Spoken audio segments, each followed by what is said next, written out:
Waking up, we found ourselves just a short distance from Tobermory, Ontario. Breakfast was had as the beautiful islands just off the Bruce Peninsula were passed. Tobermory is a great little village. It boasts being Ontario's scuba diving capital. They are famous for their glass-bottom boat tours, which visit some of the local wooden shipwrecks. It's also just a pleasant place to stroll around. There are cool gift shops and a couple of good places where you can sit and eat. After leaving Tobermory, and as soon as I was finished with my second lecture, Captain Dubois, master of Le Bellot, came into the theater with a bit of bad news. A typical October blow was rolling across the upper lakes, and Superior was in a foul mood. Although the original plan had been for us to lock upbound through the Sioux, and then sail on up into Lake Superior and make a little loop around back downbound off of Whitefish Point, the winds were too strong for us to venture out onto Lake Superior. And Whitefish Bay was not much fun either. In fact, when I finally got some Wi-Fi and a good look at AIS, I saw that most of the large freighters on Superior were using the North Shore route. So that wind was serious. So for our safety and the passengers' comfort, our locking through at the Sioux was canceled. No sooner had we entered Lake Huron that we saw it for ourselves. Here's a sample of the way the winds were blowing and the waves were rolling.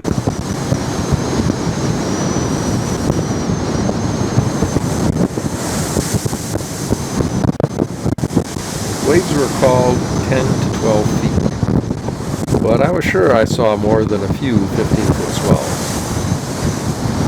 The vessel was rolling a bit and stubbing her toe in the sea.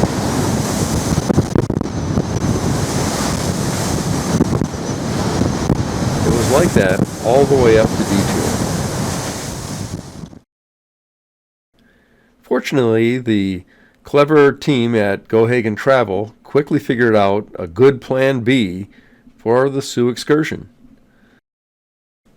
They contacted the folks at the famous Soo Locks boat tours and booked our entire passenger group aboard one of their boats for a tour of locks, harbors, and lake boats.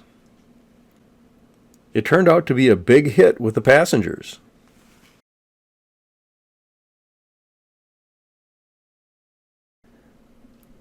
This was in addition to our scheduled tour of the Valley Camp Museum ship.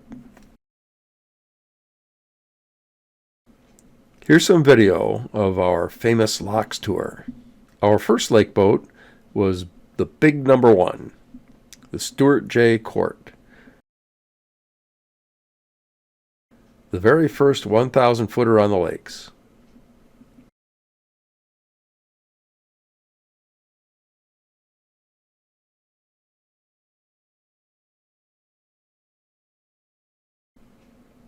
She is one big lake boat.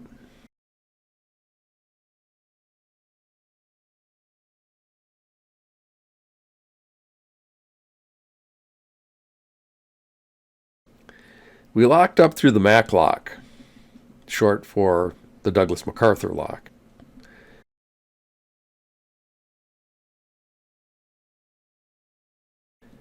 Constructed in just 14 months during World War II, it still functions fine today.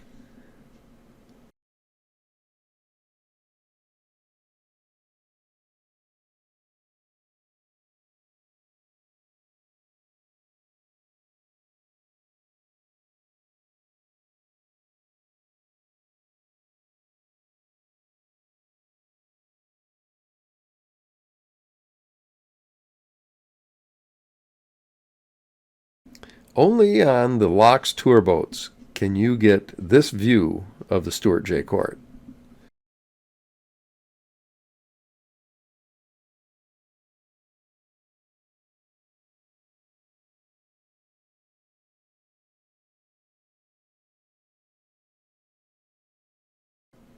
We pressed on into the Algoma steel plant.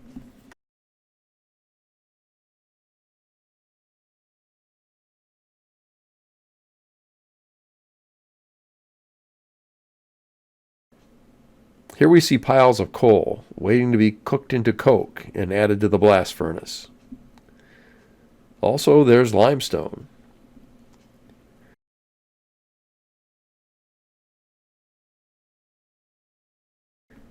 And mountains of taconite.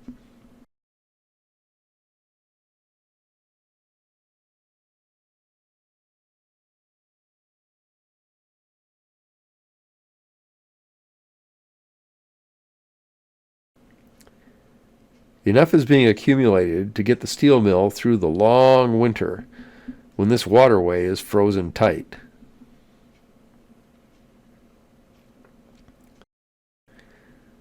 We exited through the Canadian lock. It was opened in 1895 and was created to allow an all-Canadian access from Quebec City to Thunder Bay. Today it only supports pleasure craft. Coming out of the lock, we see that my boat nerd senses were correct. There's the Paul R. Tregurtha, locking up bound, just as I predicted when our passengers had missed her 2 days ago.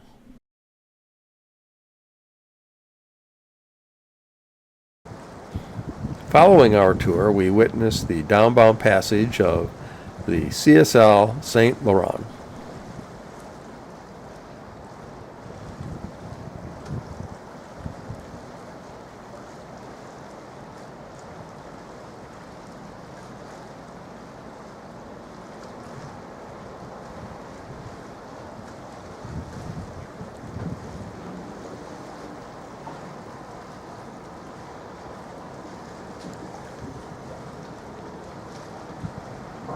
She was the last boat we would see at Sault Ste. Marie.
We departed the Sioux in darkness, but a few of us stayed up to witness our passage through the rock cut.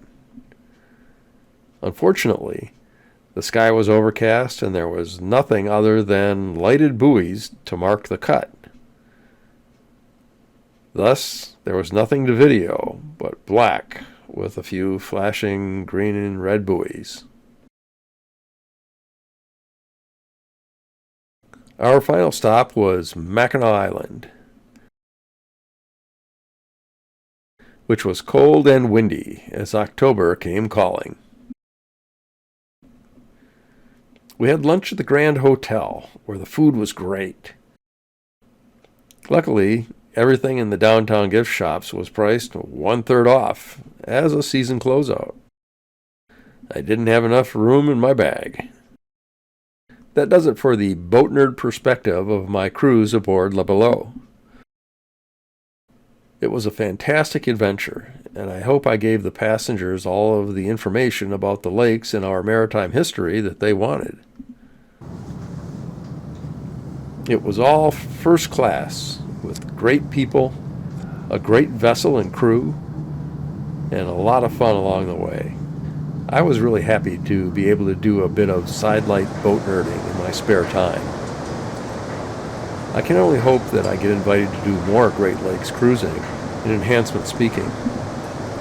Perhaps I'll see some of you there.